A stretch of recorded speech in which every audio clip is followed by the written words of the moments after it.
Mărește-mi, Domnul meu, credința, să pot înainta mereu, să merg cu tine până la capăt, chiar de urcușul este greu.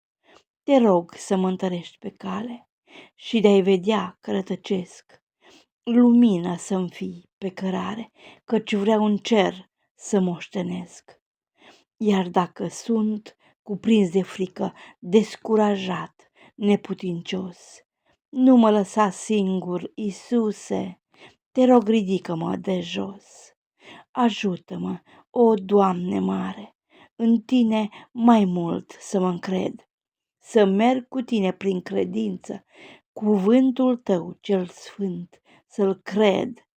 Mărește-mi, Domnul meu, credința, căci vreau să fiu biruitor, să te mărturisesc pe tine și să lucrez pe al tău ogor.